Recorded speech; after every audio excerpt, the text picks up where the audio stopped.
Sédomongbè. Maouho. L'eau. Holomi lomi.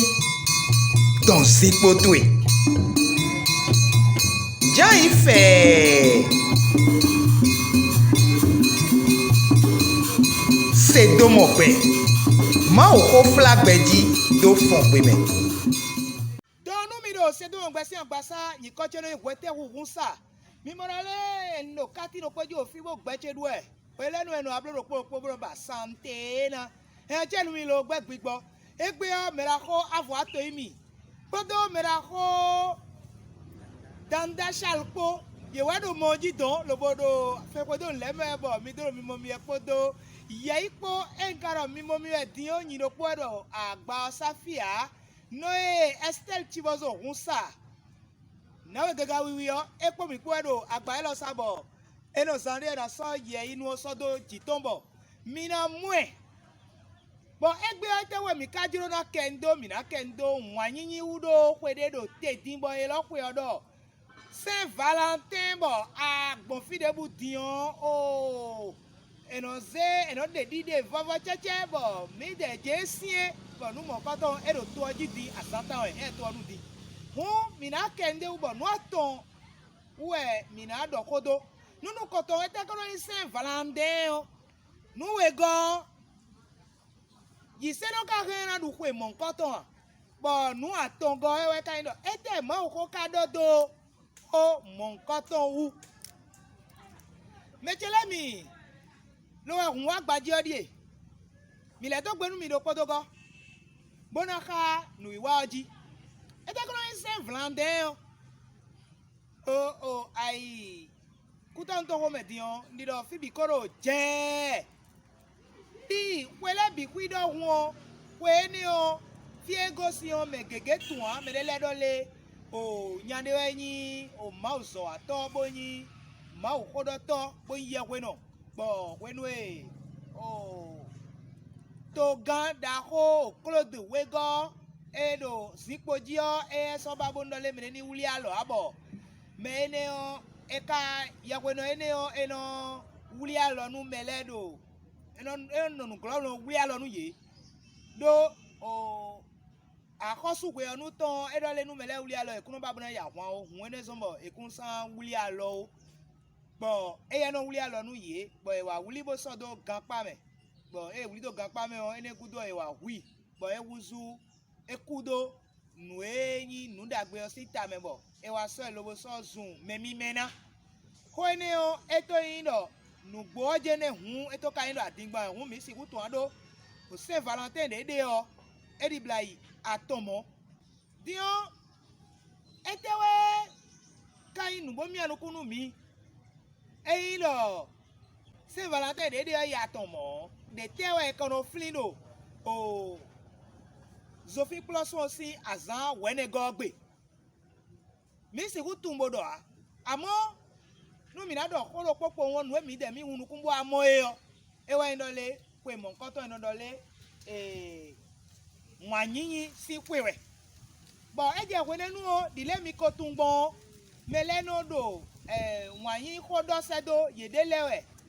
ayi ado kejenu gbe omoji do ateyin Facebook oji dion amo de bode na wedo o eno do kojo kodo e ko lomi do e bodoro nwanyi meto khle o nwanyi nano meto e no ene dion nyila we ka nyila mi moro le ekun ka nyila o me we so mi dro na bi aforo pobo bio apakwe we gonu nu wa mi ton egbe ton bona cambio do yiselo ka he na du nwanyi si kwea bo mi na ti me dole nwanyi o ewe nu do po gede ma o kodon mi dole mi ni du akoton do me o edo mi ma du akon de buton do me de bu o adavo nwanyi o eyin no bi mi to sunu o eyin no bi mi to yonu o do isemewe a mai ba matre ise awe a mi dona nyi nwanu me mon koton nwanyi o edo taji bo mi dona nyi nwanu me nwanyi ko do e kade do fio nwanyi e meleno no zeda jo do egbe sanzanji alodo Sophie plus aussi azan wenego si azandio ewayi sunupo yonupo si wanyi yo ekodo ekadio ekadagbahu mo ache edagbahu mo lo iseno leno dasisi iseno leno dasuhun einole mede dasuton alo edasiton alo mede do hoto mepo mede po vlafo koi einole ekasikuba o nujonu de lobo khonu memo koto mede yin wana mo lobo sojo ni lo pagbe ni bro le yin wanu eme o no ene o Jesu kasi jagodo do a ndi mo ame Jesu na jagodo de a mira ko afo ahun ta bro le Jesu ko jagodo pede o ene hu o kula khosu go ejeno no bedo ache aja khosu ka ho kula ja ku sedo kula khosu do kula to me no merci fe chobo e on le na nu merci ene hu asan video ndu pepe nu chebo asiche o tonjije jaun e lo eba awu dagberagbero popo chokototo ko lo hobi lo mla bidai bo mbi oko no po edeto lo sopla kon mi oplasi kon mo kisi lo ko mi dole o jigbezani yonu e asuche bo no le vivin mi kaka e ya no donche ro popo ba galadina no ne no blo ba no nyo lo no so mesu hu ayi seno alo amai iseno alo anyi iseno le de mi wele no mi rado iseno blo ze iseno we nyae na we male do ro podo gora ma blo iseno ze iseno wo ma dikwe o kekle amo akwerun o kho awudagberagbero ponibo kho chokoto dagberagbero ponibo kho tabla dagberagbero ponibo bledo edesu ni morale emi do mere bo me oyin wanu emi nujo ne ache ene nujo nuwe lo wanyo eka wu gamo si wanyo e ko gbede ti pe no so ko gbe o lo no kutu kona lo no gidi lo no sedo wanu e jiro mele lo no sedo pe kamehu gan ko gbe le bi pi yo wanyi edo wanyi egbetian me ge no sunu pe yanu po e fite ko no fodo sanji o wanyi ene odo e de tantan wanyi ene de so de me amo wanyi ene odo e de tantan bonu e pere ko mo me de po won ochichichi bo dile ngono dogbon e o do pe wu de ko mo di video ehun ye boda no quick code po na e anwuli do o ko glo fide lo yin video podo ko to me Bible soutene pa longtemps nous mon koto e nu bo sogbe a ene o nu wa lanjomo wa nu ne e nu wa di gbagba do hun mi tun gbagba e bonu ku me o gbagba aka na ji nu mon koto e bloblo e po won yan wan yin o we kwi dodo de we no do be no kwedo lo no si ku no de wan yin meton kle wan na mo meton yin wan de o video po bo njiro na dade o vio eni o kan se pelo na doni nkan doni oni akunji we nde edo sende lebe no kwedo awi ejajo ton awe pe mi awon we ajo we mi ando o aya o le no blogbon da gun me o na tobi godo ka yen po ka gbe ti le po ni egbe bo mi na to le eyin gbon be e blogbon mo lo eno mi kate po do ko mi de le po ndo le ai kon so mi do ko mi de gbe eje so po won mi awuli mi de do ko glo fi de alo ali pa fi do popo mo gboje onu gbelegbele wa ji onu mo koton e so gbe a aso eni o e kono wa do asan we ne go Sophie plus won ton gbe ba ye ka yan won yi se do na du o Saint Valentin ere na du Saint Valentin amo nu gblegbe wa emele no wa yo isino na wa nu gbo mo ere na ko nu asiton ere na ko nu asukon toton ere ko nu asikon toton ene mo wa ye etewe Jesu kalendo mwanyin owu etewe Jesu kalendo mwanyin owu edole do gbe ome o nu eyin wanu mede wu gan eranu sunu yin wanu yonu o da sunu yin wanu yonu o le nu eno de kle o ewe no le eno ne akwe bo yonu yin wanu sunu o nu eno de kle na eno mlan ni temi ga mo ene de Pone Jesu de wanyi to kle gbe obi sunu podo yonu po bi wi newe blogbon no Estelle chibozo hunsa na we gaga wiyo edo agba sapo mi po fi e na ka nu mi do jansi o mata wa ton go me be si ka menu ko ton so ye ne go bo mi akon Didin wa ikwe po so but Jesus ton do gan me emi na go sin gbe me fi bona yi ma o gan do ko eyin wa nu me yin eton do gbe mele bodo wa yin nu ye kaka iku Jesus podo àwọn vuton le podo gbadanu dudu we awovi kako so linliyanyan do ayimenu Judasi Simon Isikarioti vio donisa Jesus Jesus katundo ma uko so nu bido alomenu emi bogonton we emi gosi boka lele ko pe gonton esi tesin dudu ọkàn bó de àwùtàn lẹ bó sọ àvọdé sí do alẹ enegudo ọ ehun sí do ganu mẹ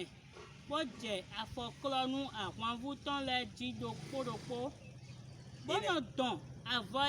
àvọ esi do aliyan do sunsun àfọnù yé. na chenu no Estelle chibozo hunsa o madonu gbonu mi o etewe Jesus kablo do fine elole enyin wanu ye kakaso iku no enwanyiyan esien somo bo je kaka tende me o ete kono de ete no declare on wanyiyan sien nugbo no enyin wanu me de nugbo eno sen memo koton e enyin wanu me o eno sen me enyin wana o e Jesus a mercy we boyin mau vi bo mercy yin mau boyin mau vi mau meledo na se ache ya wa futon le o e wanyin o gobo tun fla e deblo e basi boje afọklan do kuro iton le ji lo se nu e afọ eso sin da lion lo so je susu nanu yeji ti meto wa ndole Messi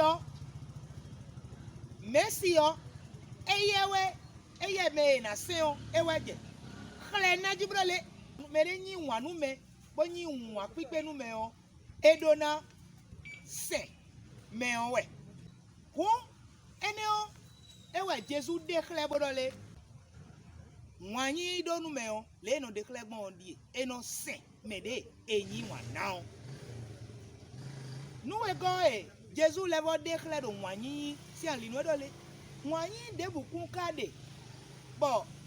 ewu gan yenize gbemeto do savodo mediosi tameo mina kando jansi o mata afoton gome mina kando jansi o mata afoton gome bo no Estelle na level gba lonu Wanyenu mende so hu e so gbemende ton do savo do konton meton le tamea. Wanyi debuti bo level sie hu gan e so gbemeton do savo do mende tame hein onyi wanu me o gbeche o no aso savo do me o sitame ewe no do tegbedole tí ó ṣe jíjà náà gbọ̀ngbọ̀n tí ó dá lọ àṣìṣewu mẹ́ẹ̀pọ̀ dọ̀ ẹnu mi dérò máwù sínú kan òpẹ́tọ́lẹ́ sínú kan tí ó ṣe jẹ́ jíjà náà gbọ̀ngbọ̀n tí ó dá lọ òtútọ̀ bọ́nú nka chite lobo lẹ́fọ́ ìdò yóò ń défò lẹ́gùdò bọ̀ ń àfíàfíà gbẹgbẹ́ jẹ sọ ń àyàbá fi bàṣà tó ń gbé do sòfin plus social san wọ́n ní gọ́ọ̀gbẹ̀ do kpógé ní ọ nyọ̀nú ẹ̀jì ẹ̀nà gbọ̀n náà yàtọ̀ àìsè tẹ̀ ìtàtọ̀ ntẹ́ náà wà dọ́nu nyɔnu ekpo ye kpo mi yi gbenu mi de le brɔle mi anɔ kpe dzinu mi de le kaka sɔ yi wene na ku alo eye na ku nte na dɔ di mi mua xɔ ene o mi na de nwanyi kple nu Jesu dɔ do nwanyi wɔ ewa yi dɔ le nwanyi de bukun de bo sie wu gan esɔ gbɛmɛtɔn bo sɔ savɔnu mɛ o Jesu o edo nwanyi nu mi mɛ bi gbẹ ọ bìkú yọ sọmọ esọ ede bó ṣe sáfọ tó gbẹtọ lẹ bìkú sí tàmẹ bọ wọn yẹn ni ó wà ní jíròrò àfẹmí lọlé do kuro po mi ton le o ministre ku so bo so panu mi de le Jésus do le ma ko don mi do le ma o yin wanu gbeto le so mo bo se video po no tondo bo mere bo di ni o e ku na idi no gbe no lo na mo gbe ma vo e do amako di ndo Jésus yin ma o bo yin bo ze gbeto se agbaza bodo lo bo ano gbe bo zan gbe blo ma do lobo kudo wetu eleta me bonu ani domo gbe ma vo a o egbewe yin gan o me ma popon di nu Jésus ei ado fine dimbo nuendo ebia ikato me nu go baja ode o efe ude bua ando kondo Jésus ndi nu do le gu yin ma o bo wa yi gbeto si agbaza bo wa kudo gbeto le sintame lobo fon ba kudo tayen sudo kudo wechele su sintame ena chenwe do Jésus sin come ami